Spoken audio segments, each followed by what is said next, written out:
না, এটা অনেক বড় একটা ফিতনা, মারাত্মক ফিতনা। বান্দাকে ব্যক্তি পূজারী বানায় দিচ্ছে ইসলাম পূজারী থেকে।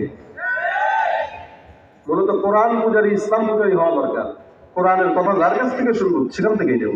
আমি আপনাদেরকে একটা ঘটনা মনে করলো তাই শোনাইতেছি, শুনেন।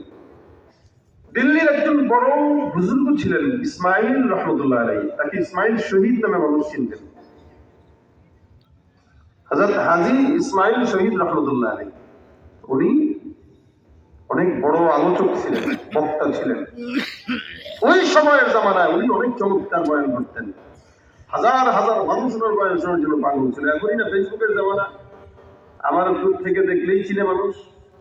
তখন তার ফেসবুকের জামানা ছিল না, নামে চিনত, চেহারায় চিনত না। দেখেন না, আমিরুল মুমিনিন কখনো কখনো রুমালটা কেমনে দিয়া ভিডিও বানাই, কেউ জানতো না যে আমিরুল মুমিন। বলতো আপনি কে গো, দেখতে বেরোইছি আপনি, তোমরা কেমন আছো? তো ভালো আছি। আমিরুল মুমিনের সাথে কথা বলছেন কিন্তু চিনে না, কারণ চেহারা দেখে নাই। তখন তার ইউটিউব ছিল না, তখন তার ফেসবুক ছিল না। যারা দেখছেন সরাসরি তারা চিনছে, কিন্তু এছাড়া মানুষ নাম জানতো। আমার শয়তানও দেখলে ভয় পাইত। দেখেন ইসমাইল শহীদ রহমতুল্লাহ আলাইহি বহু বড় বুজুর্গ মানুষ। তো উনি একদিন বয়ান করতেছেন গরু এক মজলিসে। তো বয়ান শোনার জন্য বহু দূর থেকে, মনে করেন আপনাদের এলাকা নয়াকান্দি না, মনে করেন ভাঙ্গার থেকে একজন মুরব্বী হাঁটতে হাঁটতে আসতেছে লাঠি বর করে। তো হযরতের বয়ান শেষ, বয়ান শেষ হয়ে গেছে, সব মানুষ চলে যাচ্ছে। তো ইসমাইল শহীদ রহমতুল্লাহ আলাইহি রাস্তা দিয়ে বেরোইতেছেন এক জায়গা দিয়ে।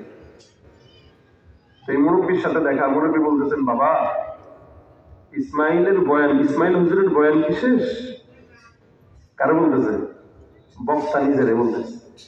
ইসমাইল শহীদ রহমতুল্লাহ আলাইহি মুরব্বী বলতেছে, হযরত ইসমাইলের বয়ান কি শেষ? ইসমাইল শহীদ রহমতুল্লাহ বলতেছেন, জি ওনার তো বয়ান শেষ। আহা, আমি তো বহু দূর থেকে আসলাম, আমার খুব ইচ্ছা ছিল তার বয়ানটা, তার জবান থেকে কিছু শোনা। আহারে আমার আফসোস, এত কষ্ট করে দূর থেকে আসলাম, কিছু শুনতে পারলাম না। ইসমাইল শহীদ রহমতুল্লাহ মুরব্বীকে বলতেছে, রাজান ইসমাইলের যে কথাগুলো উনি বলছেন, আমি যদি আপনাদের সেই কথাগুলো আবার আপনারা শুনাই, তাহলে কি আপনি শুনবেন? মুরব্বী বলতেছেন, অবশ্যই শুনবো, কেন না, কারণ আমার তো ইসমাইলের দরকার নেই, ইসমাইলের জবানের কথার দরকার। চিন্তা করা যায়, আমার ইসমাইল দরকার নেই, আর আমাদের দরকার ওইটারই দরকার।